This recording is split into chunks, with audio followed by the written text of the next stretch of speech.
Thank you so much for joining us today for our AD meeting. We did get messages from several people about being Juneteenth today, and many people observing the Juneteenth holiday today. We're recording this session, so it's available. That is something we'll be aware of for future years. The state observes Juneteenth on the Monday of the week of the 19th, and so our holiday was a different day, but I can see how that can get difficult when holidays are observed at different times, depending on where and what your policies are for your LEAs. So that's something that we'll be aware of for future meetings and more cognizant of to make sure we're not double booking people over holidays.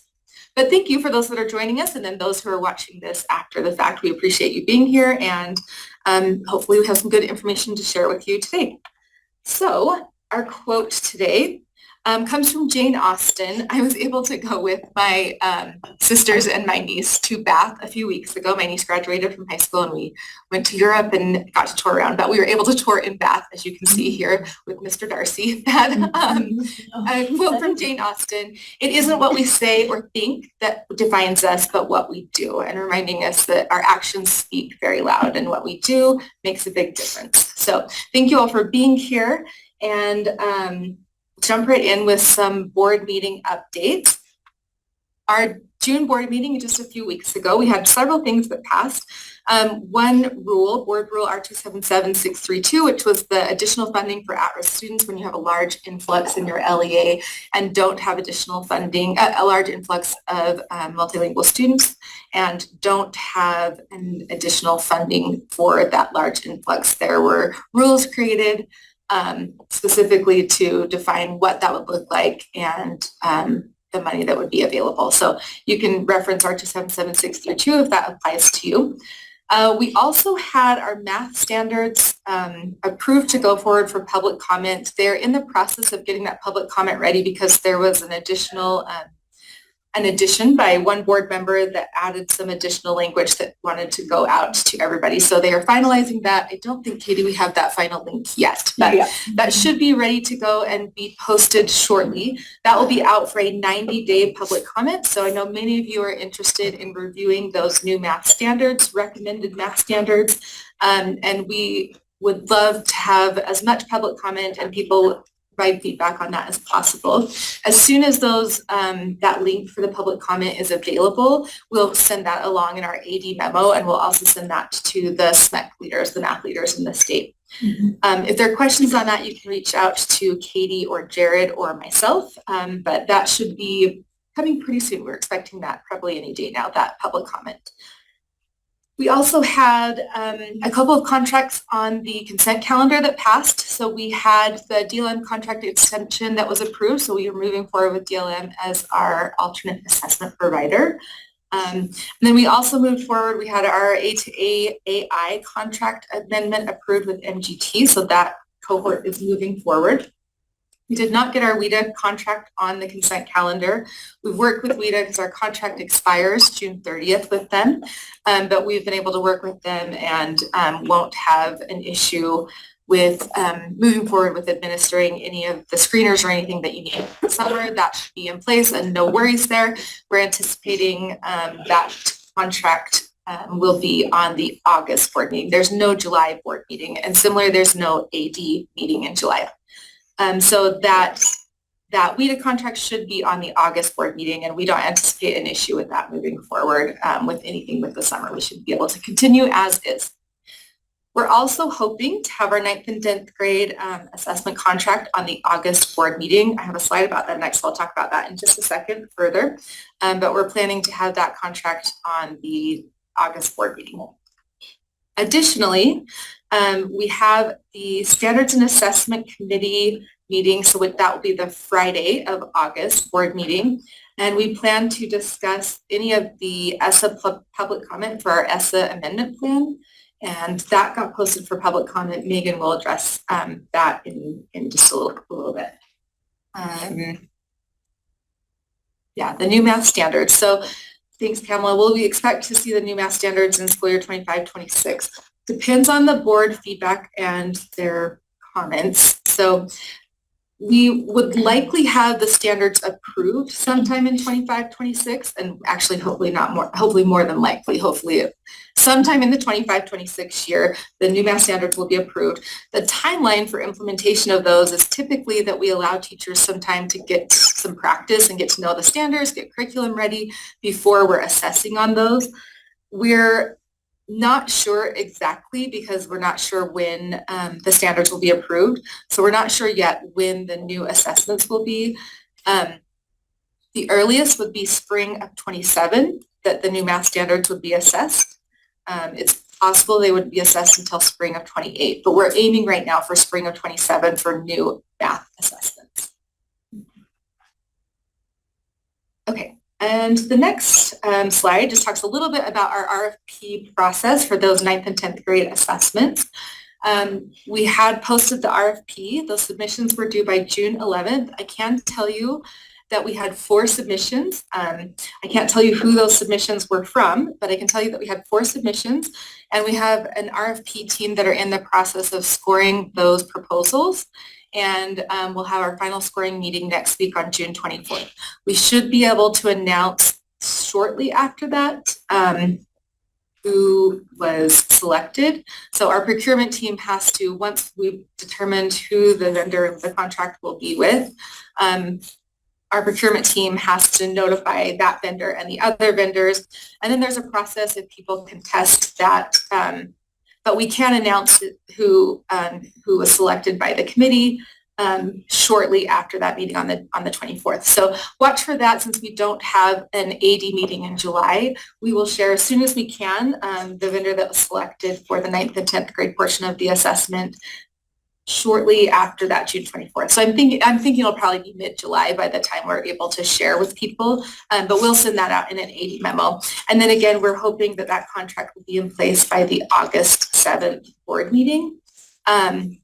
Depending on how quickly that turnaround is, or if there's people that contest that, it may not be until the September meeting, but we're itching to get started because we have a lot of development to do with whoever the new vendor will be, or whoever the vendor will be. We have a lot of development that we'll need to start as soon as possible, so we're hoping to get that contract up and going, hopefully by August, possibly September. But we'll keep you all posted on that process. A gentle reminder, though, we still have Utah Aspire Plus in the 25-26 school year. We'll still be assessing Utah Aspire Plus in spring of 2026. Reminder, that's a grade-based assessment, and again, it will be the reading, math, and science no English test in spring of 26. So any questions on Utah Aspire Plus or the RFP? There's limited things we can talk about with the RFP at this point, but if you have questions, we can see if we can address them.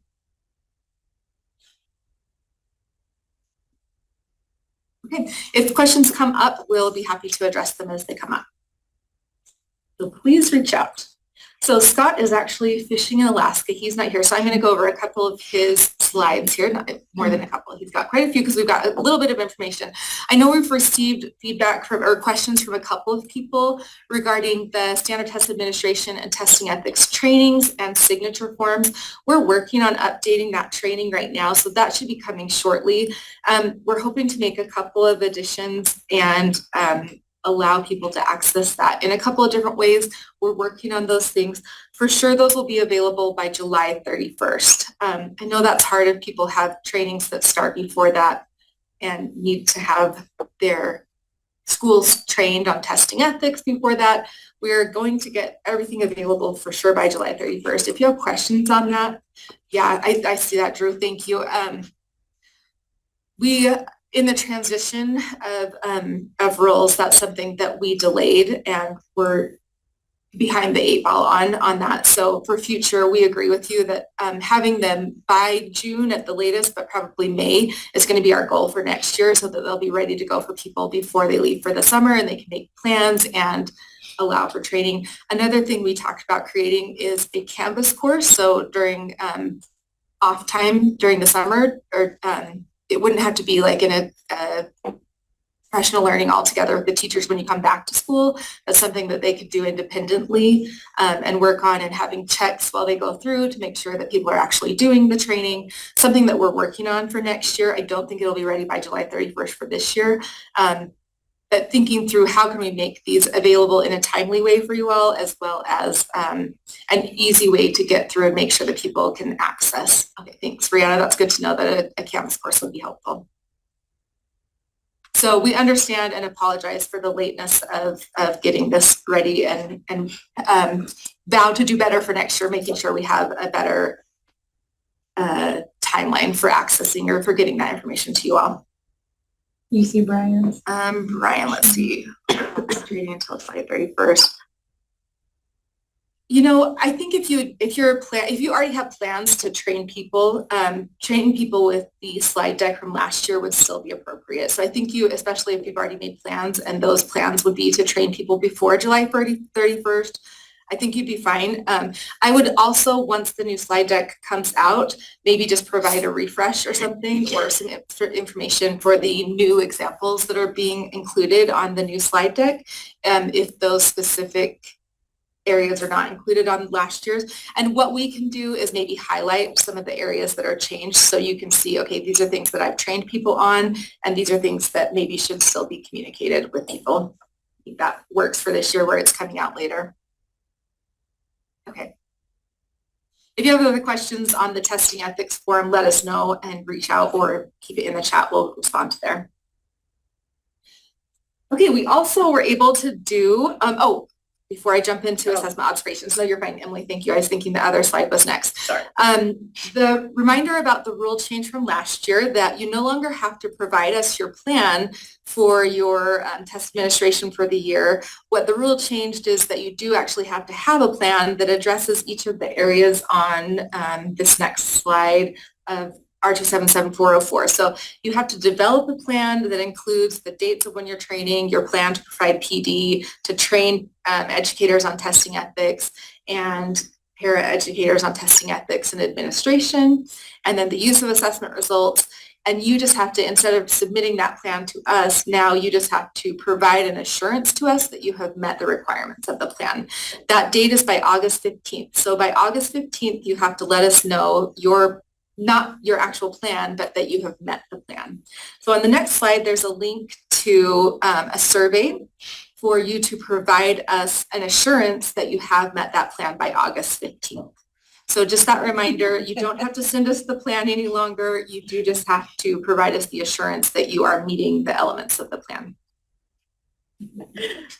Such a Scott. Right? Isn't Picture that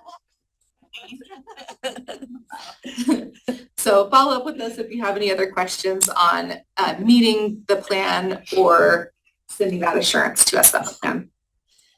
Just a bit of information about our assessment observations this last spring. We were really happy to be able to go out and meet with many of the people in the Southwestern region, and enjoyed getting to observe lots of students. We were super thrilled to have 631 student responses to our assessment surveys after visiting the schools, as well as 41 teacher responses, 10 administrator responses, and our almost 90 USBE observations at 15 different schools. So thank you for those that hosted us at the schools, and also for helping to pass out those surveys to people.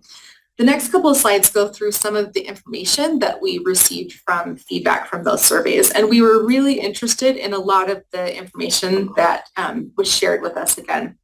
This next year, our observations will be in the Salt Lake Valley, so Davis, Salt Lake, Jordan Canyons, this area around here.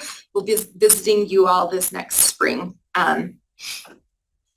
But like we mentioned, we had a lot of student responses. We were very, very excited to see so many students respond. For RISE specifically, we had 558 students respond to our surveys in that Southwestern region where we were observing.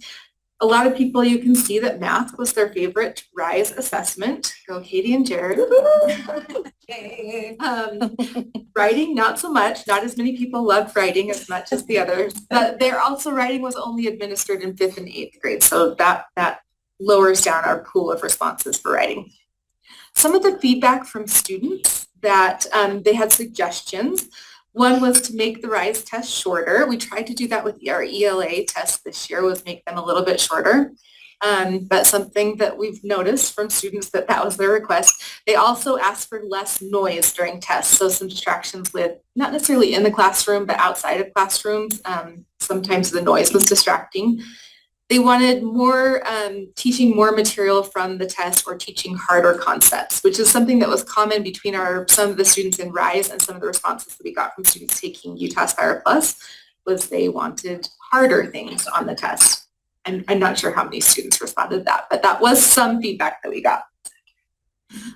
Some students asked for more benchmarks and more practice materials that they could look at before the test. Benchmarks, I shouldn't have said that. Benchmarks are not practice materials, but training tests can be used for practice, but something that they could have that gives them more insight, more prep into what the rigor of the items on the assessment might be. We also had students asking for stress toys, and in true kid fashion, kids asking for food before or after the test. Kids or adults. I was gonna say, I would leave that too. Yes, yeah. Asking for food. We also had on the next slide, just a second, there we go. On the teachers, there were 32 teachers that responded to our RISE surveys. They asked for responses of ethics trainings, how to use the data, how do they assess with the EL or SPED accessibility options in place. They thought that the benchmarks or interims were great, or what they told us that they were great because they thought we wanted to hear that, but people responded that they were great. Interestingly, we had 37.5% of people who responded that they did not know what to do if there was a breach or an ethics issue. We had more, I don't know about more ethics. We had several ethics issues come up this year with Acadians or RISE or UTAS Aspire Plus, but there were several issues where we were advising on what to do for ethics issues. Proctor side. On the proctor, yes. Most often on a proctor side of ethics issues, whether that should move forward with a UPAC recommendation or not, and which is up to the LEA, but us advising on some of those things. But there were more this year than any other year that I can remember in the past. I've been here, this will be my 10th year. Additionally, we had more breaches and more severe breaches with students posting pictures of items or talking about items more than in any other year.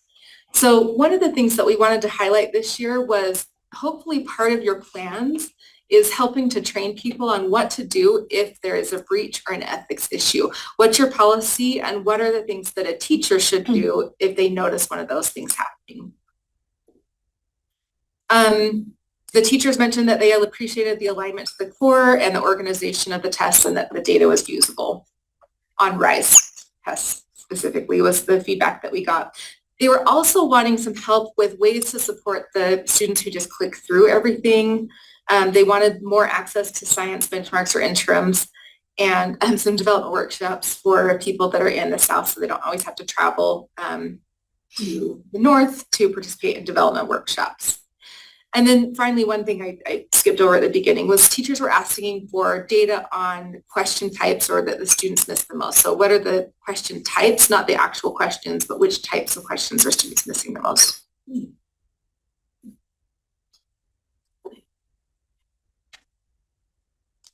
From our observations from USBE, we had 41 test observations of RISE.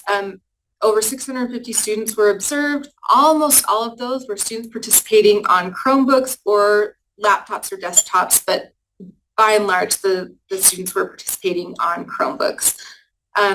We saw a lot, or a little over half of the observations where the TAM was read verbatim, exactly as we were hoping. More general or ad-libbing kind of what was in the verbatim, what was in the TAM instead of verbatim. And some of the concerns that we saw were with the testing environment, we noticed some loud or distracting with doors open, people in the hallway, noises from other classrooms. Sometimes there was really close classrooms and students sitting right next to each other. That gets difficult when there's not a lot of space in between students for both students being able to see their neighbor screens, but also for active monitoring and being able to go up and talk to students if they had questions, or being near students using proximity if there were such tight spaces between the students. Sometimes it was extremely warm in classrooms. Sometimes it was very, very cold in classrooms that could have been disrupting or distracting. And one thing we really noticed was that time frame. Really, after about 40 minutes, students started becoming distracted and more difficult to pay attention to the assessments. That was probably a pretty average breaking point for a lot of people, where the distractions started to be noticeable by the observers. So just something to think about as you're setting up your testing sessions next year. 40 minutes is probably a good testing time before students start to get more distracted. All right. Additional observations. Most students in the classrooms that we were in were engaged, appeared to be working through the questions. We really didn't see many students that were the rapid clickers, and that may have been just because there were people observing and so students were taking more time. But we did notice that most students really did appear to be engaged, spending a normal amount of time on a question, not just trying to click through things. We noticed the accommodations for ML or SPED students. They appeared to be receiving them, and those included breaks, quiet time, extended time, scribes, etc. We saw students using the text-to-speech tools, the dictionary tools, masking tools, enlarging tools, calculators, highlighters. We saw students using those. Probably the main tools, the calculator, the text-to-speech, and the dictionary, I think were probably the main tools that we saw students using. But making sure that students are aware of all the different tools that are available through the training test is something that we would recommend. Some concerns with proctoring that we observed were a proctor that wasn't as involved in active monitoring, just spending their time at the front of the room and not actually monitoring students. There was an instance where there was a smartwatch that a student had, or instances where there was only one proctor in the room. And reminder that there's that 2-proctor rule. The second proctor can be a roving proctor, but having more than one person in case there was an incident that proctor had to leave the room or had to help a student, there were always the second proctor available to help monitor. Particularly this year, where we had so many issues with ethics and breaches of items, that is something we wanted to highlight for sure, about making sure that second proctor is around and available. Yeah. So if that roaming prompter, what's your expectation of how many times they would come visit the room if there's multiple classrooms teaching or testing at the same time? How often would you expect someone to come in and pop in and check and make sure things are going? That's a great question. I'm not sure if those online could hear it, Christine did, but she was asking about that second proctor, if they're roving, what's the expectations for how often you're seeing that person in the room?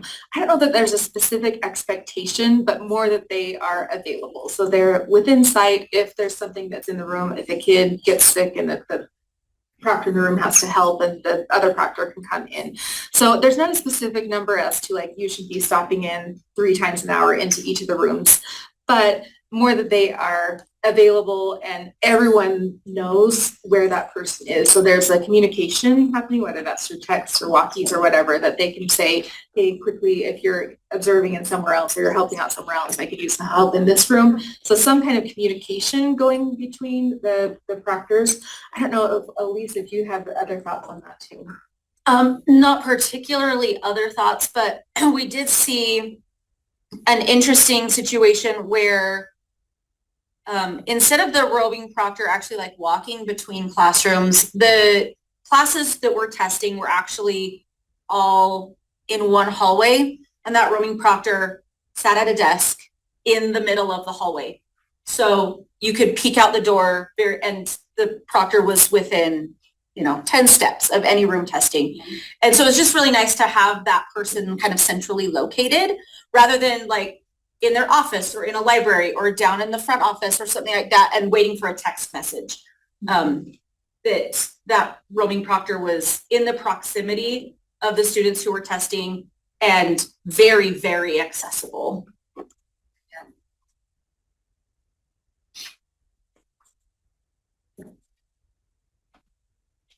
So from our educator feedback on the assessment observations, there was a couple pieces of feedback. One of the questions was the test was too long. Is there a way to break it up through the year? It's something that we've not, I know some other states are looking into through-year testing. It's not a direction that we've talked about going in Utah. We've discussed it and have decided that's not the direction that we'd like to go, but we do have a balanced assessment system where we have benchmarks or interims available throughout the year to have those checks as to how the students are doing. As far as the actual assessments, break it into smaller pieces during your administration might be something that you start looking into, of breaking up chunks instead of doing a big test section for RISE specifically at a single time. Like we mentioned, that 40-minute time frame seemed to be a pretty good chunk of time that students were engaged before they started to get distracted. A request for PL on interpreting the data and looking at how do we analyze the data from the assessments that we're administering. So that's something that we're discussing internally on what that would look like. Need more benchmark guidance. So I'm not sure exactly on what with the benchmarks, whether that's interpreting the data from the benchmarks or recommendations on how or when to administer. But just in general, more guidance on the benchmarks or the materials in the benchmarks try to trick students. So that's something. It's an interesting comment. It's not something that we ever try to do. It's something that we actually bring in educators to our development meetings because we do not want to trick students. We want to know what students know, not to try and trick them into answering a question incorrectly. So if there are questions of, hey, this seems like this wording is tricky or there's more than one correct answer, reach out to us, please, and we'd love to look into that further to see, is this something that doesn't make sense. But all of the benchmarks were once summative items. They've all gone through data review, which means we've taken a look at them and looked at how do students respond to this question. Some of them are harder than others and more difficult than others, but they shouldn't be tricking students. So that's something to reach out if you have a question about that. Lots of feedback about irritation or concern about the ELA scores being delayed. We understand that. We know it's something we are not frustrated with, understand the reason for, but wish that they were there sooner as well. Great news is that won't be an issue for next year. We should have all scores immediately for everything. So that won't be an issue after this year. A need for more science benchmarks and then too many in math. So we thought that was an interesting comment because we actually had feedback a couple of years ago that our math benchmarks were too long and they included too many standards. They were too broad, and when teachers are teaching a specific unit, administering a benchmark that included 3 different reporting categories or one reporting category but 3 different strands was not helpful because they weren't teaching in chunks like that. Okay, so we got feedback from math teachers, which is why we broke the math benchmarks up into more closer to standard-ish or a couple of standards that were similar groupings. Some people would prefer the old way. So I know we've got mixed. And actually, Andy, thanks for bringing that up. Something that people reached out about was, is there a way to have both? Could we have the new way that's smaller for the people that wanted the smaller chunks, or the older way with the bigger chunks because you'd already prepared ways that you were using them? It's something that I think we can continue to discuss. We had moved forward with breaking them into chunks, but I know other people had reached out saying we prefer the old way. We have developed and designed some assessments around the old way. So something that we could still look into doing and say, okay, is it possible to provide both of them? We have to talk with our vendor about that and have to be clear with people about what that looks like, because they're the same items just grouped into different assessments. So being clear to teachers instead of more confusing when we have more benchmarks, but it's the same questions just organized in 2 different ways. So things that we're considering and looking into. Yeah, thanks, Megan. We actually have our range finding happening right now for our writing 5th and 8th grade. They're reviewing those now so that we will have immediate scores for next year. Sid, I was going to mention with the math benchmarks too, those who think there might be too many, there might also be confusion because there's several forms that cover the same group of standards. And so the expectation is you're not giving all the forms, but those are used for reteaching or reassessing as needed. Or if you just want to mix up how you're doing the benchmarks, but yeah. Thank you. A question about quarterly interims, it's instead of having just the twice a year interims available. So that's a question. I don't know that our banks are large enough to support a quarterly interim, but something that we could look into. Having interims for science is one of our first priorities, but looking into providing more interims if that was something that people were interested in. One of the requests was having that wait for approval and approving students to be able to get into the system after the students listen to the instructions. They feel like that would help streamline the process. So something that we can look into and talk about. And then a couple of people have requested the scripting, just the stuff that people have to read, be as an appendix at the end of the TAM with no images. So something that would be easy for printing. So that's A resounding yes. So something that we are talked about, it's interesting because that's also, as you saw from the math benchmarks, we have people that say, yes, we like them, people that say, no, we want them the old way. We've had similar requests of this. Why do we have so many images in the TAMs and why are there so many screenshots? And other people who reach out and say there's not enough. I need more screenshots. Yes. Screenshots. Something that, because we understand having that scripting being something that's easy to print off for people, just the section that they need to read. And if we're asking people to verbatim read from the TAMs, making it in a printable friendly and reader friendly kind of way. So that's something that Elise and I actually were just talking about this. There is a way for you to do that with just copying that image into a Word document, but if it would be something that would be valuable for people to have, We actually visited a school who had done it. It wasn't with the RISE TAM, but it was with the Utah Aspire Plus TAM, where they had provided the teachers with the choice of 2 little packets, one that had screenshots and all the text, all the things from the TAM, and another one that was text only with just the read this, now do this, read this, now do this, which is totally fine as long as you're providing them with the updated information. Yeah, because that was one of the other things we saw actually in our assessment observations was someone had a TAM from like 2020 or no, It was before my time. So it was I've been here 4 years. an old TAM. So they had printed it years ago and then had just kept that same one. So just a reminder that those TAMs are updated yearly.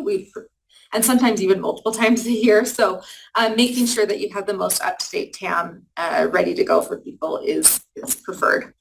And when we make those updates, the RISE one, you'll always get a portal announcement that says something like, there have been updates made to the TAM.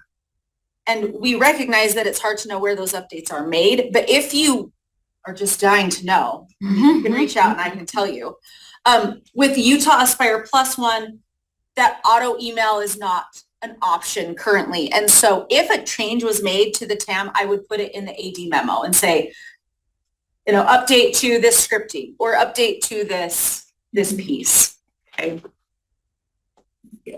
So Mallory had a question in the chat for clarity. We can only assign the standards that have been taught when utilizing the benchmarks. No, let me clarify that because you can use a benchmark as like a pretest to see what students know.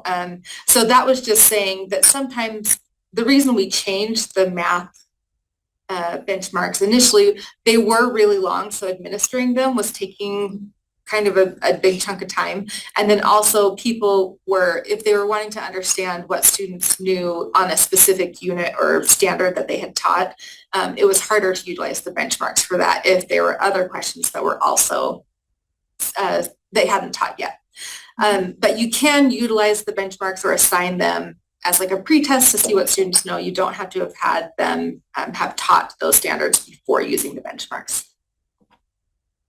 Okay. Keep moving through these things. Now on to UA Plus. Our students that responded to the UA Plus surveys, we had 83 students responding to those surveys. We had Students felt like they were a little prepared. Some felt they were very, very prepared, and a few felt they were not at all prepared. But the most common preparation for students, they felt like they had practice tests, they reviewed things, or they were taught the material in class. The favorites of the UA Plus test, again, math was the favorite, but a close second was ELA. And the rest were a mixture of multiple tests. Science, excuse me, I skipped science. Not as many appreciated the science assessments. We understand that in 9th and 10th grade, with science being the grade level and the course-based assessment. And for one more year, remember UA Plus for one more year, and then moving to a course-based assessment. Okay, so the student responses for UA Plus, what did students like the most about the test? What they liked the most was, I don't like tests. Wasn't exactly the right response, but a lot of them felt like it wasn't too hard. They liked that they completed it all at one time. Students appreciated the timer and being able to see how much time was passing, and that they were able to monitor their time on the assessment and the organization. Some of the things they felt like they could improve were providing more practice tests or harder school tests to prepare them for the rigor of the questions on the summative. They felt like study guides would be helpful, and making the test not such a big deal. So helping students to recognize, while it's important that they try their best, it's not the end of the world. The test isn't the only thing that matters. And again, food. Same theme here. Teacher responses, all of the responses were about they had ethics trainings, how to use the data, utilizing the accessibility or accommodations for students that were EL or SPED, and along with benchmarks or interims, the idea of using them. We had a few more teachers that did not know what to do. So the other on RISE, it was like 37.5% of teachers didn't know what to do for handling a breach or an ethics issue. On Utah Aspire Plus, with our responses, and the insights here was only 9, but the responses were that 44% of them did not know what to do if a breach or an ethics issue arose while they were testing. So again, highlighting that could be part of your plans as you're thinking about how to train people, highlighting your process or policies for what to do if there is a breach of an item or an ethics issue on an assessment. Some of the challenges were that the teachers did not like the timer. They did not like the time limits on the assessment. There were some issues with getting the tech to work, and continually an issue with that we're trying to address at the state level, as well as getting students to show up. Attendance is something that we just had an audit, an internal audit at the state, and our new Superintendent Hart, that's something that I failed to add to my June board meeting update. But Superintendent Hart has made that one of her priorities is attendance, and how do we address attendance issues in the state. So let me back up just a second and realize that I did not share that. If you did not hear, Superintendent Dixon is stepping down, light retiring. She's moving to work with the University of Utah, and Superintendent Molly Hart was announced and sworn in at our June board meeting. So they're in this middle of a transition period for the next couple of weeks, as Superintendent Dixon is on her way out.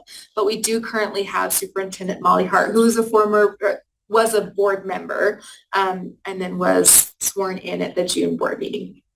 So getting students to show up is an issue, not just with assessment, but attendance in general is something that will be a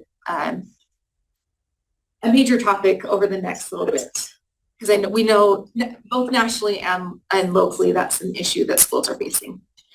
Some questions from teachers: why are the tests so long? Are the tests reliable and valid? And the science alignment is off. So the science on Utah Aspire Plus, remember that's that grade-based assessment, something that we're looking at, that we have aligned the items to the science 3D standards, but the content would be something that we had to ensure that all students covered the content.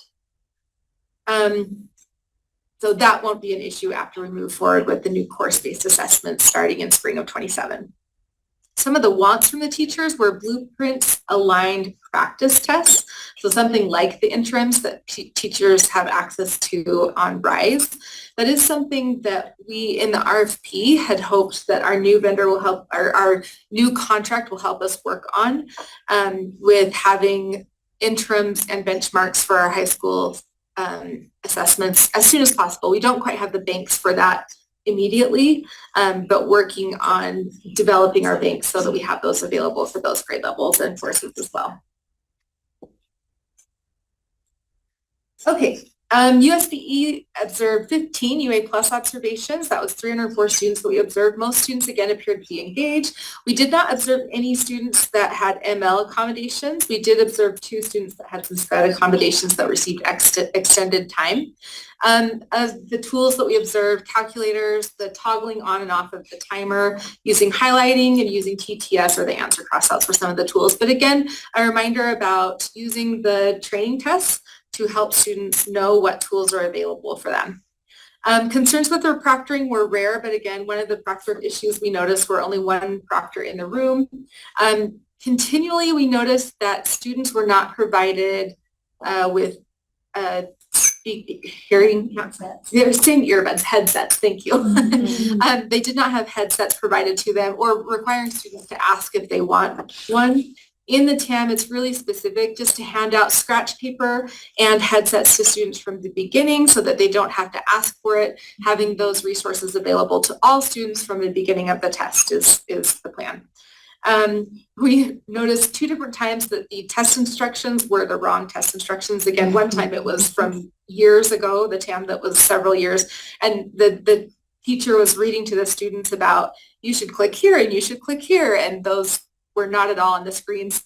No students said anything. I'm sure some students were looking at the screen wondering what she was talking about and feeling like they were in the wrong thing. But so just a reminder about making sure that you have the correct TAM information and that you're reading that TAM. The test administrators are reading that verbatim. One time a student was allowed to leave with the backpack and a personal device as they left the testing situation, which could lead to a breach of items or a student looking up an answer or anything like that. So just making sure that proctors are aware of students taking things with them as they leave the classroom. Was that, can I ask for some clarification? So was that like a restroom break? They took their items with them and came back? Yes, yeah. So as they were leaving, they took like a personal device They and a didn't backpack with them. Their testing. Not their Chromebook that they were testing on, but took like a backpack and phone with them as they left and then came back into the testing situation. Thank you. Yep. Okay, some of the educator feedback, they noted that in the TAM, it states that headphones are needed, and they were saying that it's not needed, but it is, especially because we have text-to-speech available on all tests. On the reading test, it's only available on the items, not the reading passages, but they can have text-to-speech. And so a reminder that that is a requirement, that and the scratch paper are things that should just be available to all students. The request from the educators was to add a part in the script where students were told what materials they should have before the test starts. I feel like that is in the script, that it says you'll have, it's not in the script. Okay, so that's something we'll follow up on and make sure that that is something so students are aware you should have in front of you your testing ticket, your scratch paper, your headphones, blah, blah, blah. Mimic the RISE TAM better, so have something similar to the RISE TAM instead of on UA+. There's some things that need to be different just because of the different styles of testing with the timed test versus the untimed test. But that's something we can compare. If there's something specific in the RISE TAM that people feel is more helpful than in the Utah Aspire Plus TAM, please let us know if there's specifics on that of what could be updated. The ability to set up test sessions prior so students can begin sooner. I'm not exactly sure what that one means. I don't either. So we're not sure how you can set up a test session prior to the testing, and in fact probably should set up those test sessions prior to students testing. That may be just a training question. Having a video demonstration of what that looks like. This was a request from meetings that we had with people after the observations, they asked for if you could just show a quick like screencast of what does it look like to set up a testing session? What does it look like to admit students in? The teachers could observe that video and either follow along or watch that before setting up or getting students in and see, okay, here's what it should look like. If it doesn't look like this, I could follow up with that. So that was a request from a school. We felt like that's probably a pretty nice thing to have with some screencasts to help prepare people for setting up test sessions or administering test sessions. Having some vocabulary terms for math available.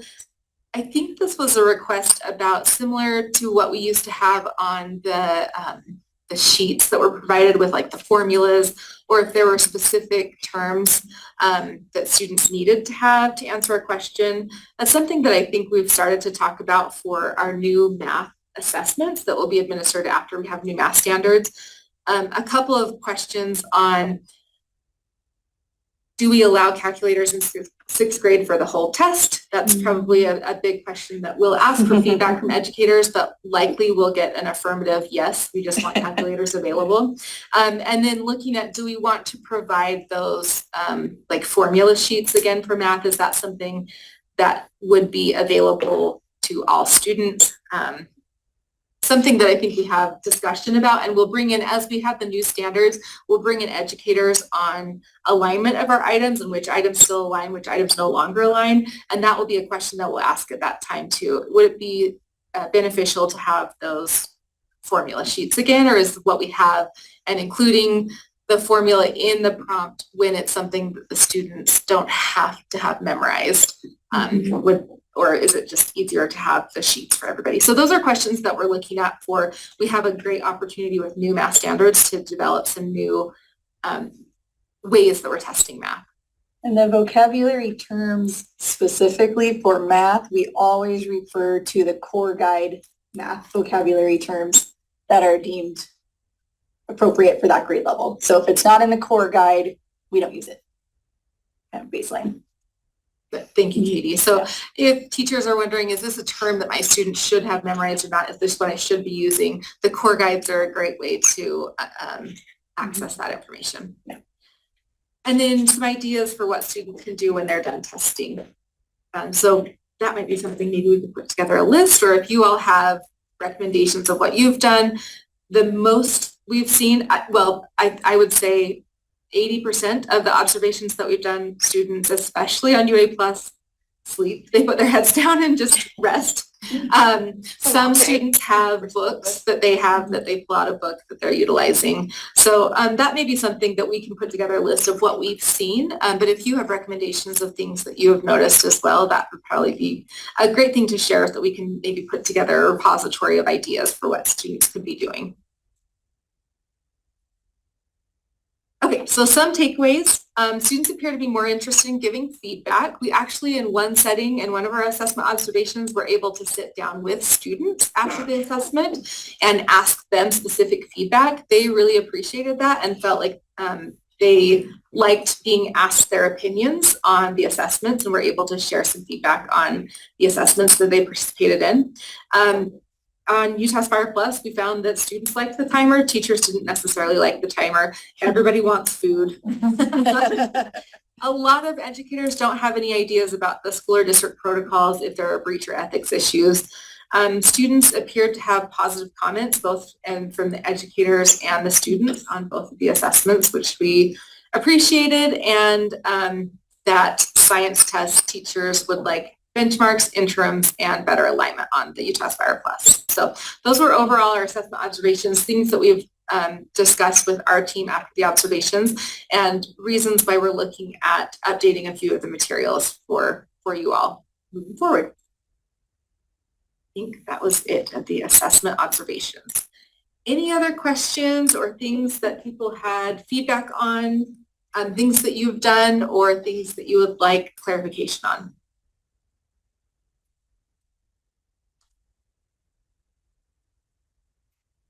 Great. And if you think of anything as we move along, please share in the comments or reach out, email us. Please, we're happy to work. Or if you have a request on something that you feel would be beneficial, it'd be something that we'd be glad to talk through with you. All right. Rostering. Alrighty, so we have finished delivering tests to students for this school year. Woohoo! If you haven't, you're that's a good problem. I feel like this year we did pretty well. We switched everybody over to ALO for Acadience reading. That was a big job, and I think we did all right with that. We did have just some smaller issues with RISE and Utah Aspire Plus. I'm definitely going to be keeping an eye all year next year on our TIDE student exits, because that was an issue this year, and I didn't realize it until it was a little too late. So I'll be watching that all year long. So now that we have finished with that, next slide, we can talk about the 25-26 school year because it's coming. So next slide, we do have some new things coming your way. We have 2 new math core codes for accelerated math. And these will be very handy for people accelerating math, students in math. So our first core code, the accelerated 6th, 7th math core code, is for students that are taking all of 6th grade math and a portion of 7th grade math. This core code will trigger rostering for 6th grade RISE summative for mid-year. So your 6th graders will be taking 6th grade math summative mid-year.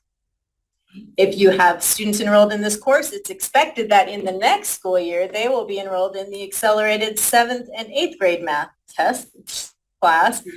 Oh my goodness, where they will take the rest of 7th grade math and 8th grade math. In this course, you will be rostered for the 8th grade math assessment that you will take in the spring end of year summative window. There's no 7th grade test. You would not roster for a 7th grade math test with either of these core codes. Just be aware of that. So that 6th grade would count towards our accountability, right? Yes. If you didn't hear, Christine asked if that would count towards, the 6th grade mid-year test would count towards your accountability, and the answer to that was yes. All right, next slide. Another new feature. Oh, May I make a comment about course codes just really quickly? Yes. So one thing that happened this year that came up quite a bit, and especially with our special education students, was not rostering to RISE, and they couldn't, we had quite a few back and forth struggling why they weren't rostering to RISE. You guys or your LEA is allowed to change the names of courses that are tied to core codes. So over the years, we've discovered things like changing the name to courses on a core code like an essential elements or a life skills, things like that, that they label it where it appears that maybe it would be a RISE triggering course, but it's not because of the label. So just be aware of that. And that's something that we're also going to talk to special ed directors as we kind of embark in some stuff across the summer with them, but just be aware of that. If you're struggling to figure out why a student's not rostering with a course, look at the actual core code and not the name of it and track it back to our documents and find out if it's actually a triggering course. Yes, because you do, LEAs do have the choice to name a course whatever you would like to name it. But that core code does not change. We have strict rules on core codes. They don't change. So just be aware always. I will go on and on about core codes. So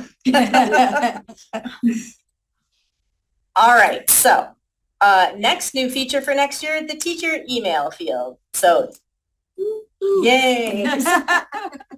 We will be pulling teacher email addresses from your UTREX submission next year via this teacher email field, which is going to be added to the course master record. So where we collect teacher Cactus ID to go with your course, there will be a new field for an LEA teacher email. And we will be looking here first when we create user accounts for Utah Aspire Plus, for ALO. We'll be looking at your UTREX submission to find an email address. This is an optional field. There's no validations. You won't ever get a fatal error from this field. However, if you do leave it blank, then our second choice is always going to be Cactusite, your Cactus email address. So we're leaving it to you. I think this will be a lot easier if you need to update teacher emails. You can just go in your SIS, update it there, and then through our regular uploads, it gets updated. And I think that will be a lot faster, and there'll be a lot less manual work for teacher emails from now on. Next slide. All right, participation codes. We have some updates to participation codes that will be happening for next school year. We have always had code 213, which is an invalidated due to academic integrity. We've just split it up into two different categories. So we're keeping 213. That's going to be invalidated due to academic integrity for students if a student takes a picture of questions or a student cheats. Something of that nature. If it was a student issue, then you would use code 213.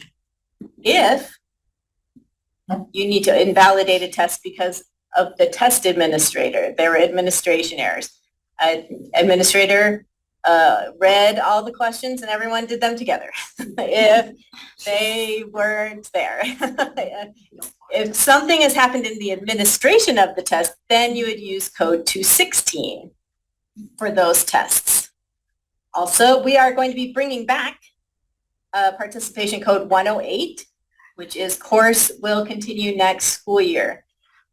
In the rare occasions when you split up a subject area into two different school years, such as accelerated math, then you can use this participation code. You must get approval for that because we would like to track how often this happens. And We prefer you use the correct course codes though. 100,000% yes. These are right course codes. And this won't be a problem. You won't have to put in any participation code at all if you use the correct core codes. All right, next slide.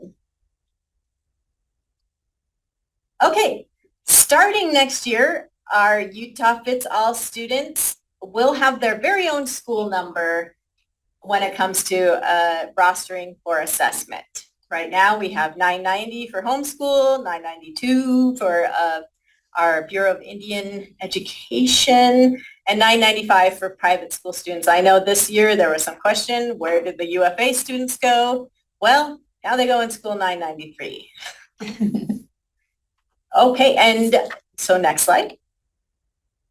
So coming in July, you'll see the updates to that private homeschool BIE student assessment rostering. You will see updates to the core code list. You'll see updates to the assessment rostering manual. Also, we've been working with the SEOP people to update the guidance for SOEP program providers and assessment. Next slide. And thinking all the way ahead to August, I know everyone's going to be ready to administer cadence testing as soon as we get back to school in August. Just please remember that until your students start school, until your students start their classes, they aren't going to be in ALO or ADM. If your student hasn't started classes yet, you're going to see a big old blank screen when you sign into ALO or ADM. And also, we advise you not to schedule testing on your first day of class or school because things happen. It's always a good idea. Give it a couple of days. Just make sure, especially at the beginning of the year, give it a couple of days to breathe, to everything to work out, and let your kids know where their desk is. Let them know, get comfortable in there before you start giving them tests. It would also make me a lot more comfortable if you would wait a couple of days before you start, at least before you start testing your kids. And I think that's it. Next slide. Here are all the old documents for this school year in case you want to keep them for, posterity. They'll all be updated next month. And I think that's it for me. Yep, now also, always, if you have any questions, give me an email or a call. I'm happy to help. All right, can you all hear me? Yes. Okay.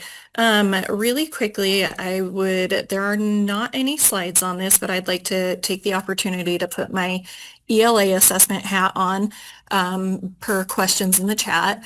As just a reminder, when the standards were revised, in 2023, that means that we had to revise the test to align to the, new ELA standards. And anytime you have a massive revision to a test, that means that it has to go through the entire process, which ends in standard setting or range finding. And that's where we have our educators establish the new cut scores of what a 1, a 2, a 3, or a 4 will be. And so we are literally doing that right now. I am at a hotel conference center right now, and we have groups of educators that are establishing the cuts and everything for our writing. So that's range finding. That's why it takes so long. There are lots and lots of trainings that we've done on this year that you can go back and watch and see. But that's the reason for the delay. Anytime you revise a test, you have to go through the entire process, and it does take a while. We know it's frustrating to have scores delayed, but we appreciate your patience and your understanding with the process that we need to go through. We're excited because it's a great opportunity to establish our expectations of what students are capable in Utah now. The last time we did this, honestly, it was close to maybe 15 years ago for some of these tests. So we like that it's going to be reflecting current students. So now moving on to the other hats that I'm wearing. Really exciting announcement is our consolidated state plan, our ESSA plan has been amended. It is still in draft form, but this was a collaborative process with our Center for School Improvements. Sorry, struggling today a little bit. And so you're going to see changes that were made. You can move on to the next slide, please. There we go. You're going to see changes in the Title I and Title III sections. That draft is now open for public comment. Per federal guidelines, we do have to leave it open for public comment for 30 days. And so we are now in that 30-day period. This is all stemming from a lot of our EL indicators indicator work that we've been working on with our TAC and APAC. So you'll see now the revised EL growth tables. You'll see changes that the Center for Continuous School Improvement made per our federal accountability. And then also in our Title III section, you'll also see updates to our EL entrance. Again, we invite everyone to take a look at the proposed drafted amendments, and we would love your feedback. So again, this is open for 30 days. It will be available till the 14th. There are links on this, and I can also put links in the chat in a moment when I get a chance, but for you to take a look at the updated draft plan, which is posted on our public comment website on USBE. And then there's also a Qualtrics survey to leave official feedback for all of us who have been working on these amendments to consider before it goes to the board in August. And then if the board approves the amendments, it'll be sent to the U.S. Department of Education to await approval. So again, please take a look at the changes to Title I and Title III sections.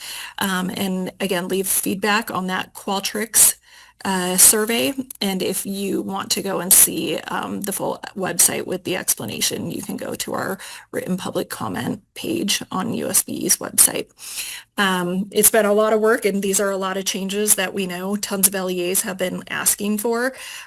So we hope with all the good feedback we got from TAC and APAC that we're getting it right. One thing that we would like to also mention is that a lot of the changes and the amendments, they are considered provisional. Because we're waiting for more data, and we are going to have future opportunities to make other ESSA amendments once we get more data from certain assessments that are a little more new. So please do keep that in mind. All right, and if there aren't any questions for the ESSA amendment, then we can move on to WIDA. All right, so contact information, please always reach out. If you have any questions, Tracy and I are here to help anytime. Moving on, some of this is just reminder. So the kindergarten access test was revised this last year. We had a handful of LEAs participate in that field testing. For those of you that participated in the field tests for the new revised kindergarten access, we say huge thanks for doing that to make this happen. The new kindergarten access will be happening this year. Really, truly, you don't need to worry about any huge major changes, but anyone that does give the kindergarten access test will need to complete the training, the annual required training anyways, to see the changes. But I think all the changes are actually making the test a little more efficient. So again, those courses are going to be available to start doing the trainings at the end of September. So go ahead and make sure your TAs know that if they want to start getting used to it.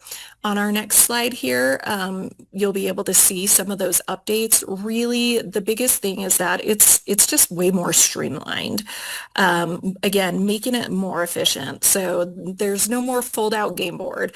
The number of cards hugely reduced. There's just one single story line now to follow. And the TA experience is going to be so much easier. There's no more skipping rules. So there's no like, if it is I don't know, if it's a Tuesday and the weather is 80 degrees, skip this section. Because some of those rules were just wonky and weird. Those don't exist anymore. So you don't have to do those cognitive like hurdles to get through to give this test.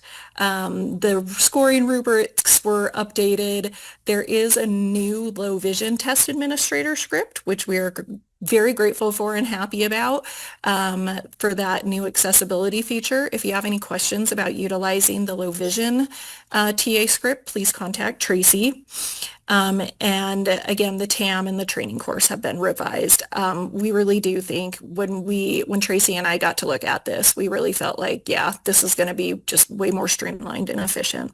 So we hope that that's the experience. If you do have any feedback that we can share with WIDA, please let us know. All right, next.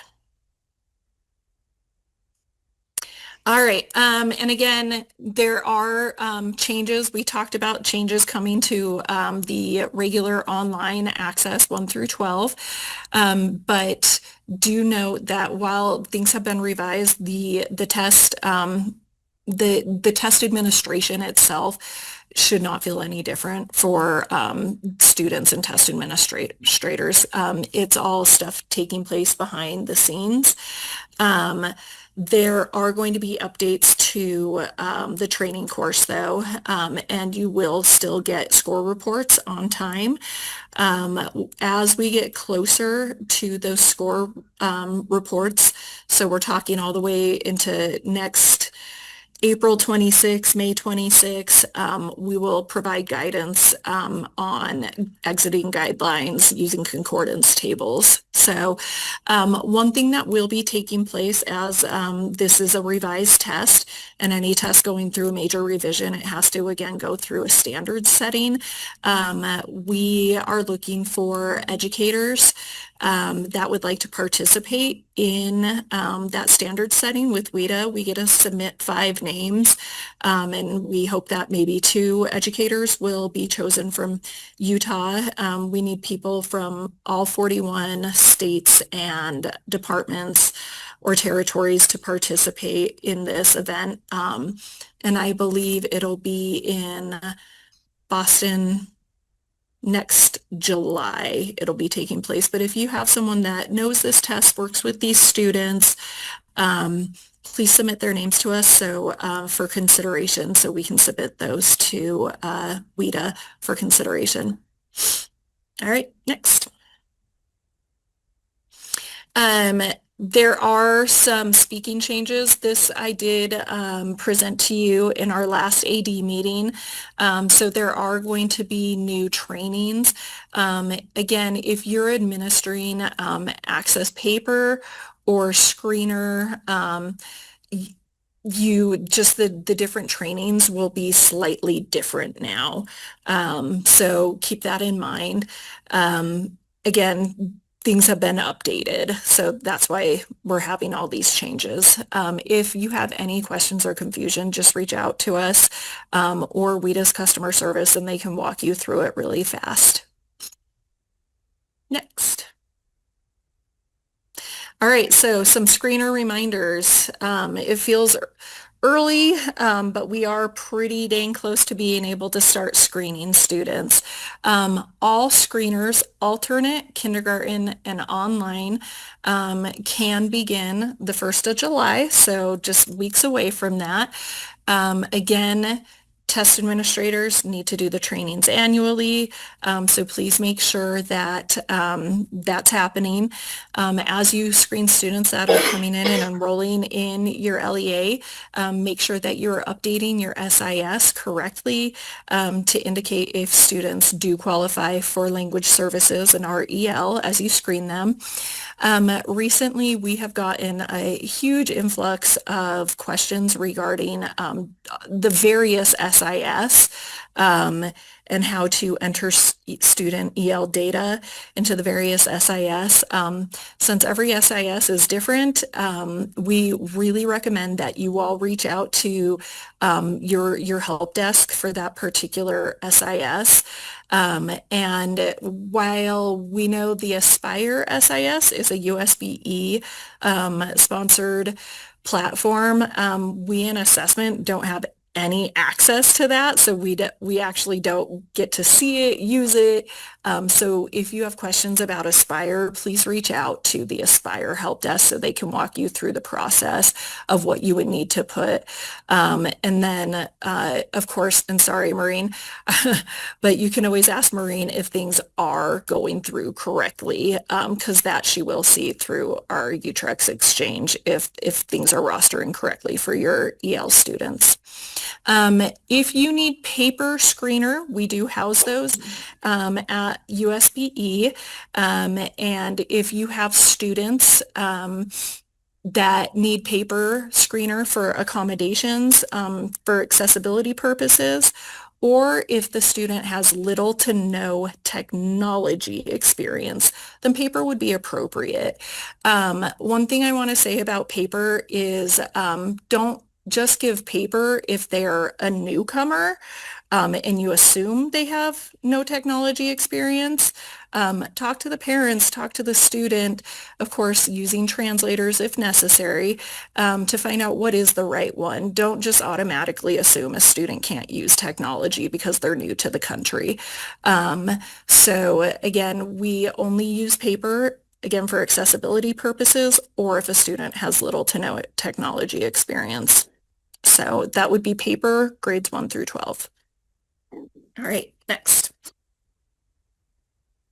We are excited to announce that we do now have an alternate entrance criteria. This was established and approved by our APAC committee in May. So nothing actually changes. We're just adding this on to all the other screeners available. So alternate, kindergarten, online, paper. If a student scores a 5 or higher, they are considered proficient on all screeners. This is including alternate. If the student scores below a 5, so a 4.9 or lower on any screener, they qualify for EL services. Again, please remember that students that take the alternate screener, they need to qualify for it. These are students with the most significant cognitive disabilities in all grades, and they do have to meet the criteria outlined and linked here on the slide in the alternate assessment participation guidelines. The alternate screener, again, it's quick one-on-one paper assessment, shouldn't take more than 30 minutes. And you should get all the scores that you would get from any screener to determine if they qualify for services. Next.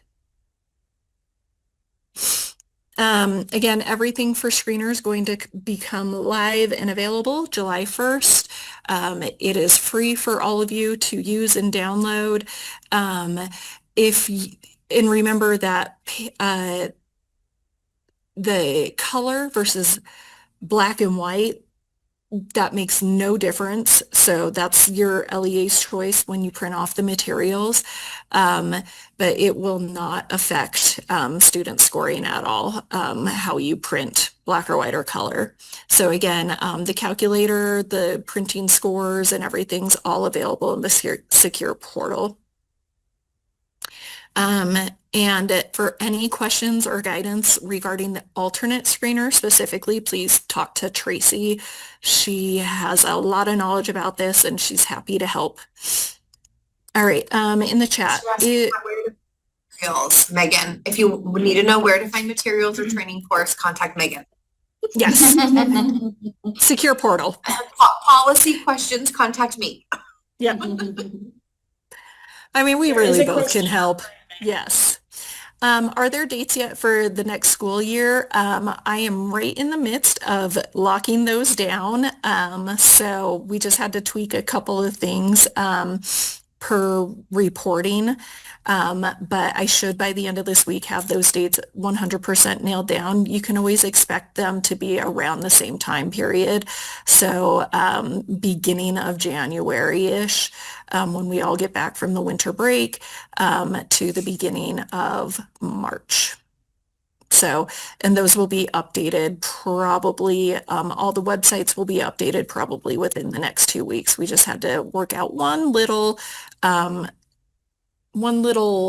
glitch because of all spring breaks and data validation. So we had to move some dates around to make sure that you, the LEAs, have plenty of time to do your LEA data validation. So we'll announce that super soon.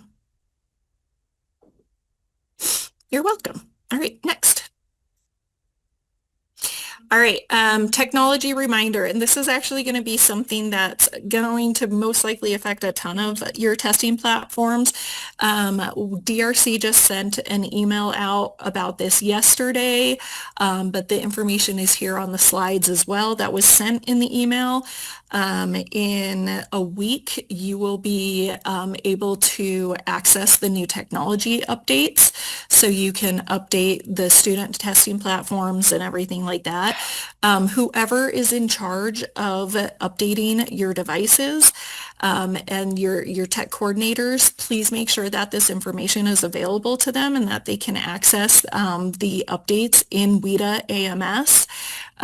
So you, the LEAs, you have the ability to create technology coordinator accounts. So, and they can access all of this stuff. They don't have to be able to access anything else, but just making sure that your coordinators do have access to update student devices. Next slide. I think the biggest thing that we'll see is changes with Chromebooks. We know that most LEAs use Chromebooks for student devices, and Chromebooks in the past have always required the, I want to say like enterprise. Now I can't think of what the name of it is, but Enterprise is their kiosk. management. the kiosk mode. Yes, so, and your technology coordinators should know this. So kiosk mode is going away, which I did a happy dance because it drives me crazy even having an agency Chromebook that we can't do things on because of the kiosk mode. So that is going away, and I think it'll actually make things a bit easier when doing updates to student devices. And of course, you still can push out all the updates from one central device. So, but you don't have to do a separate like kiosk mode like Enterprise, which normally costs LEAs money to purchase those licenses. So I think this is a good change, and it's a money saving change. So again, be looking for those updates in a week. Next.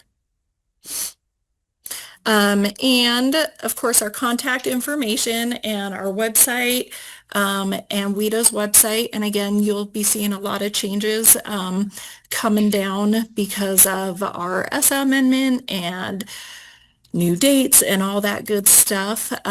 We thank all of you who always reach out with all your good questions.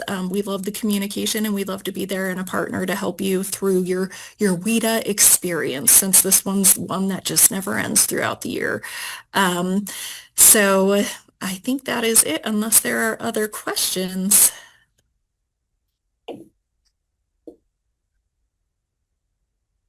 All right. Have a good day. I don't see Dallas online. So let's go ahead. No, Let's- I'm doing I'm hers. doing that. I think we can take a break though. I think we're about halfway. So let's do a 10-minute break here. So let's come back at 10:32.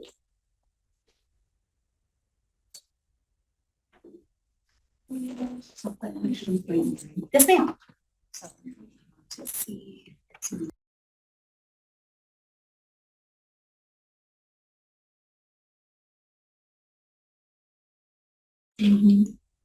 Okay. We're good. Oh, Sid wasn't gonna say it. Oh yeah, Jared is the most important. Now on Welcome record. back. Let's get started. Okay, we'll talk about Acadians. And there's our information. Next slide, there we go. So math, since Dallas isn't here, math gets to go first. So information about the training for this coming year. I have a link to a document there that I've put together. And it has test administration and data analysis training information. And then just on the slide, I have additional information here. So the Canvas course that we do each year, I roll it over for the upcoming year. And so that will be available July 1st. And that link that I have provided is for that new course beginning July 1st. And then there's the Essentials Workshop information. What I've tried to do with Acadians math training for this year that may be a little different than we've done in the past is there's the Canvas course, but then also test administration training that I provide.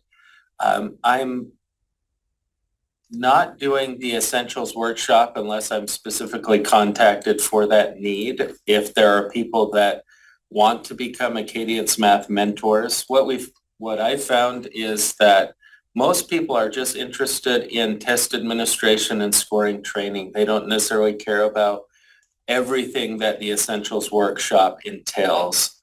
And so to, I guess, better customize it for those who are attending and to make better use of the time and make that effective, I have these trainings that are more specific to the different grade levels. So you have K1, and then you have grades 2, 3, or 1 through 3. And some are paper pencil and some then are digital. So that's all in that training document. If you have questions, please reach out to me, or if there's a training that you would like, we can work through that together. Next slide. Also, just a reminder, I have a math resources or Acadience Math Resources Padlet, and the link is there. I will be updating information as it's needed. So that's the benefit of Padlet, is I can use and update as needed. But that's available, so share that with anyone involved with Acadience math testing. Next slide. And then we sometimes get questions about the testing windows for Acadience for both math and reading. It's the same testing window for both. And since the testing windows are specified in board rule, unless that board rule is changed, those testing windows remain the same. So I put specific here on the testing dates, and Maureen's talked about the beginning of the school year, and Acadience, and we would agree with Acadience that you're not testing right when the student shows up at school, but you give them some time before you start that. So every year it's going to be the same. So as you plan from here on out, well, I won't say that. This year is actually the last year of the Acadience math contract. So, but it's in board rules, so it'll be the same. Next slide. And then Dallas has 2 slides in here. If you have questions about these, you can contact her directly. But she has the digital test administration training for new Acadience reading, those who are new to Acadience reading, and we'll be assessing that. And you can see the dates and also the Midas course for signing up. And next slide. And then the Canvas course is focused on the refresh for those who have already tested before, they're familiar with it, but they need to update and get some reminders on the test administration. I think that's it.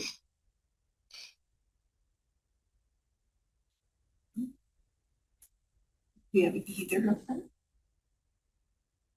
Give me a look. I can speak to that. I don't see Megan in here. I think they might still be arranged writing. I can speak to this though.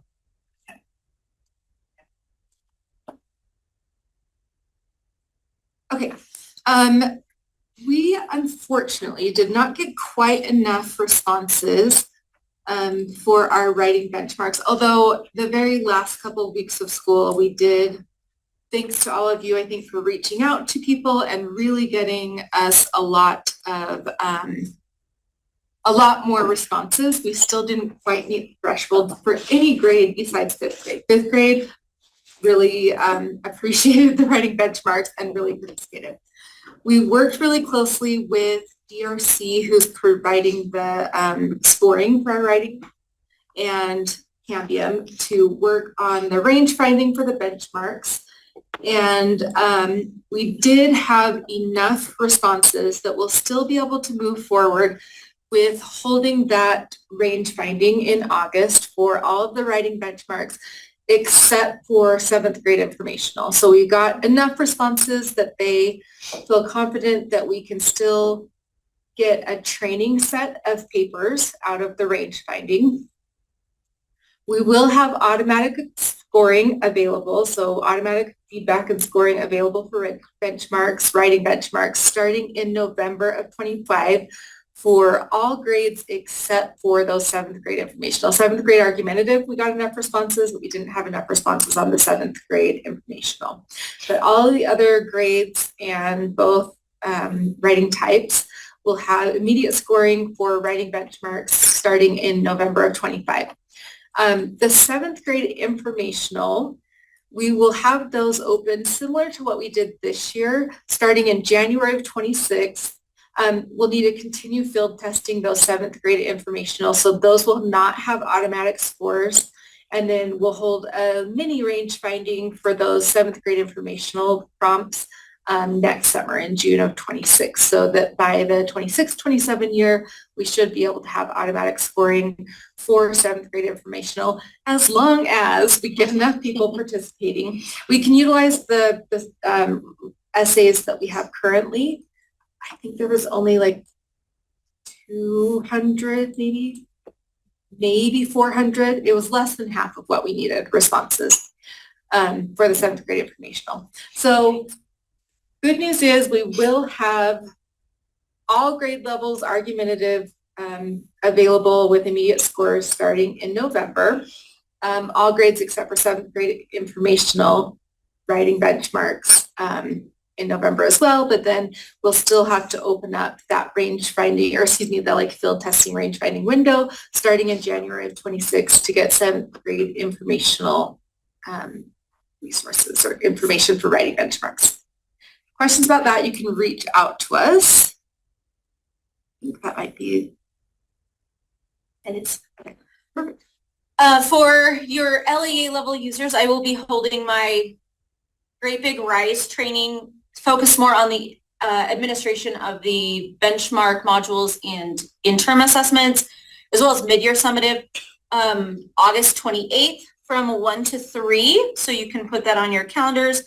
Again, it's recorded. So if you can't make it during that time, it is posted on our assessment YouTube channel and you can reference it at any time.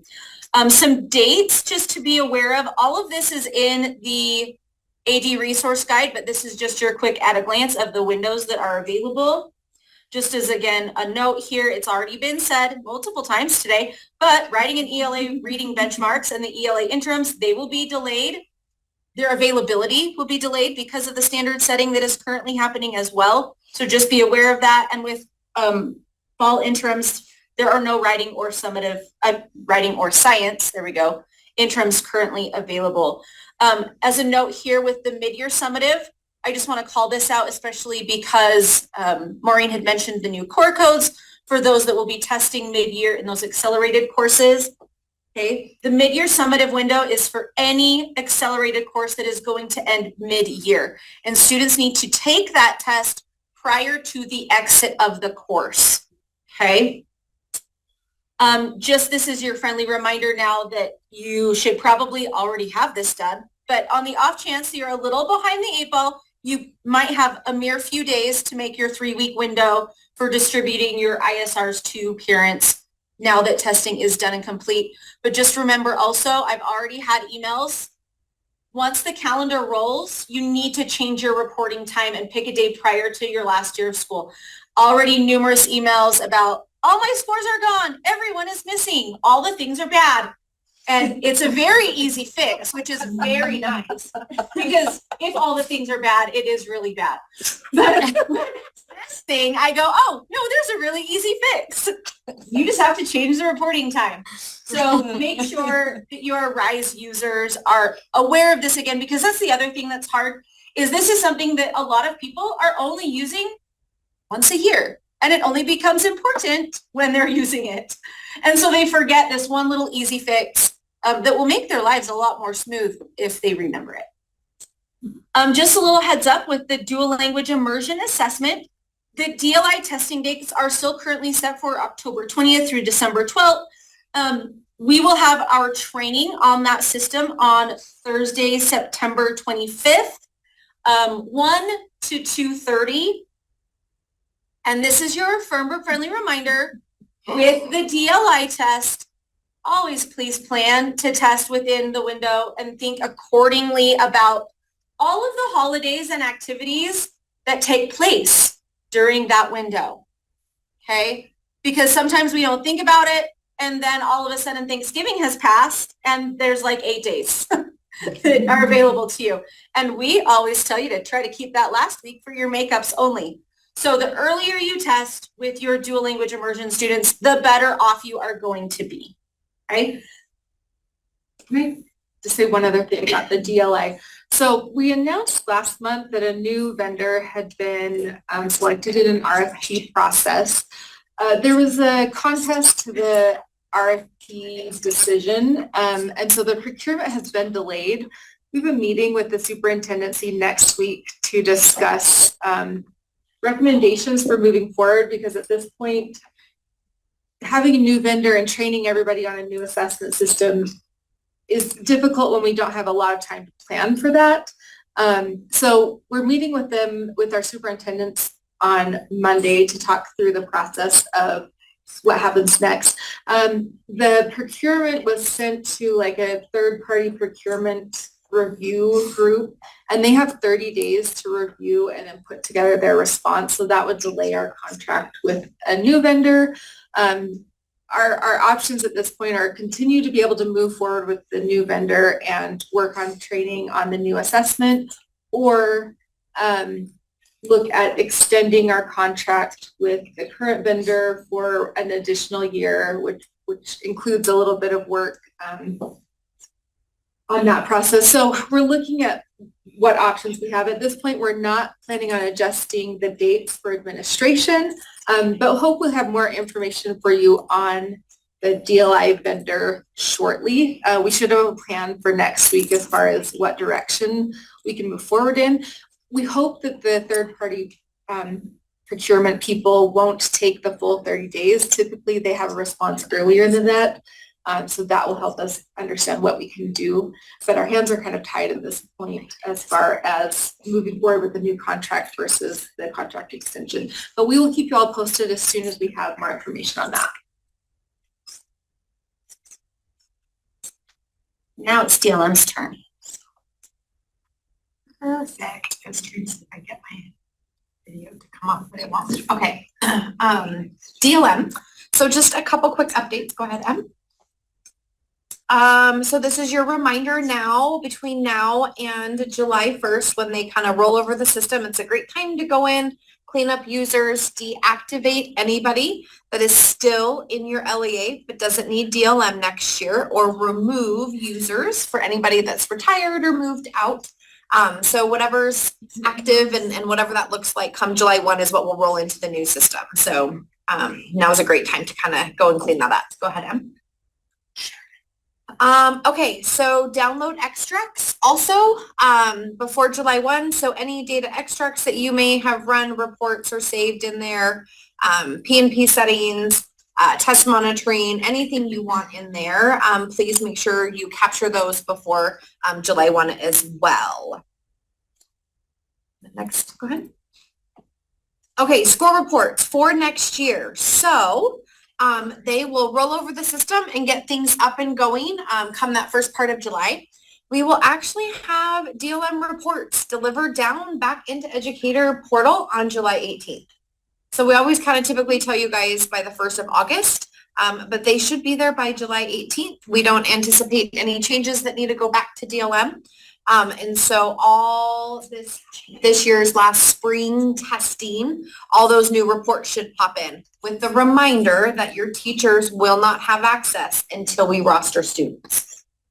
So we are anticipating hopefully to have rostering going, Maureen, by end of August, September is what we're hoping, to have students start rolling in, and then you can start creating rosters. Cross some fingers. Right, cross the fingers. So anyway, so all of your district level reports. With that, there is that 3-week time period that once you have reports, you're supposed to get out to students and teachers. I just recommend doing it in the fall. So they're going to come in July. You guys have access to those student bundled individual score reports. Put them up on your portals, do what you want. Make sure your teachers get access to them by the beginning of the year so they can give those to parents, walk them through that at either first IEP meetings or first parent-teacher conference is kind of, I think, good times to start walking through those score reports. So anyway, so you'll have them July. Okay, go ahead, Em. Just a screenshot of walking you through how you find all those year-end reports once they load on July 18th. So I'll let you just kind of review that slide on your own. Go ahead, Em. Here are some resources that are available for your teachers that you can pass along to them. There is a DLM score report video that walks teachers how through how the score reports work. There's a parent interpreter guide that you can download and attach to score reports. And then there is also a PDF for your teachers to help them talking through DLM score reports with parents. So there's a couple other available resources that DLM provides. Okay, go ahead. So this is your reminder that I do have score reports, technical assistance documents, including our proficiency level cut points and walking you and teachers that they can use when talking to parents about the proficiency levels and how those things are done. You can find those on the Padlet. So don't forget, we have our DLM District Test Coordinator Padlet and then our Administration for Teachers Padlet. Go ahead, Em. Okay, training. Here we go. Mark your calendars. So I was able to get training set up for next fall. This is the earliest I have done that. So I give myself kudos.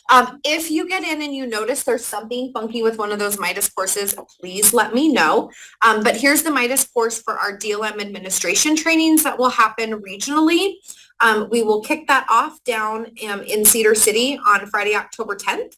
And then you'll just notice we'll roll through November 14th. So we're trying to get training done to teachers earlier to the best of our ability. In that October, I know a lot of you have been really interested in the instructionally embedded and things like that. So hopefully we will have students loading by October and ready to go.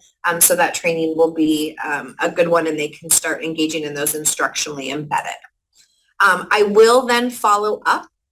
You'll notice here in January and February for 2 virtual trainings to kind of a catch-all for teachers right before the window opens or new teachers or anything like that that we need. So there is our DLM administration training for our teachers this year. Again, this is not required for them to attend. It's optional and you can choose to send your teachers or not, or however you would like that done. Okay, go ahead. Next slide. And then here is my DLM district test coordinator training. So we're going to do that on Tuesday, October 21st. I've slated 3 hours in the past and we've seemed to kind of not need 3 hours. So I only scheduled for 2 hours this year. We will record that. I place that on that district test coordinator Padlet every year.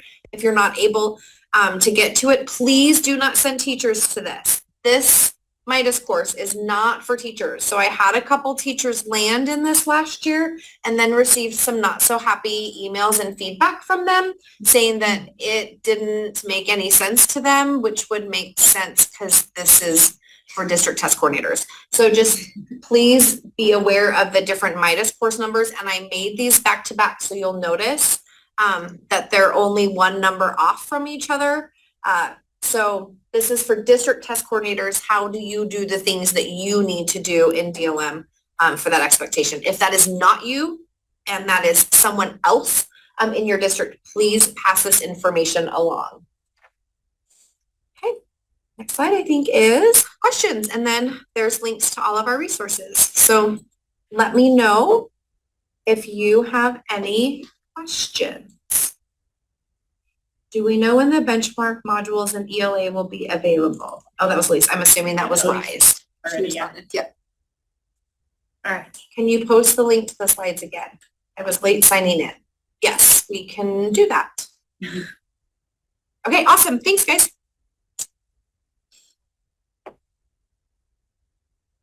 All right, for Utah Aspire Plus, the dates, the window is currently set for March 2nd through May 8th. However, just as a heads up for you, this could have a minor adjustment for the spring 2026 administration. But obviously, if that occurs, I will let you know. Okay. Also, just wanted to point out your previous year's ISRs are all found under the report assets under for any of your archived reporting. So that's just a little reminder for you. There is a filter enhancement that is going live tomorrow under performance where you can use the filter report button to begin filtering by demographics for your students with IEPs or also any of those who are ML learners. So just kind of be aware of that. This currently is already available within the RISE portal and is something that was an enhancement that we we're able to have Pearson provide for us with our Utah Aspire Plus assessments. So you can be looking for that within the Atom system, like I said, starting tomorrow. Also with TestNav, Megan had mentioned earlier that the idea with the kiosk form going away, Chromebook support for Utah Aspire Plus through TestNav is going to require a little more effort this particular year because of that. Google is also discontinuing support for any native or legacy Chrome apps. So TestNav is going to release a new web app for Chrome later this month. Okay. So this summer, you will want to make sure that you uninstall the legacy TestNav Chrome app and install the new one from the new web app that's for Chrome OS. Just be aware, this is not available through the Chrome Web Store. It has to be installed using the Google Admin Console. There are step-by-step instructions that are included in that tech bulletin link at the very top of the slide, okay? But if you have any issues with that, your tech personnel are welcome to reach out to the Pearson tech personnel. Again, ask for tier 2 straight away so that they know that that's what you're looking at to get those ready for next spring. And then just a quick reminder and plug for UTIPS. It is still available and love that teachers are using it. We will have our UTIPS training for you as LEA level users on Wednesday, August 20th from 1 to 2:30. If you are a new assessment director, I would highly encourage you to attend. If you are unfamiliar with UTIPS, I would also highly encourage you to attend because UTIPS is a tool that is available for every single teacher, K-12. Okay. It is also currently where our high school benchmarks are housed, as well as some teacher-owned and created items. Teachers can also create their own assessments in within that system as well. So if you are interested in learning more, I can see you at that training, and we'll skip on to ACT. I only have a little bit for you, just a slide about the training dates. The accommodations training is coming up September 11th, and then November 13th will be our site readiness training. Then there is another one in December 11th and then January 15th. All of these are going to be available through a USB Zoom link that will be provided later in the fall. Okay. And with that, we're done.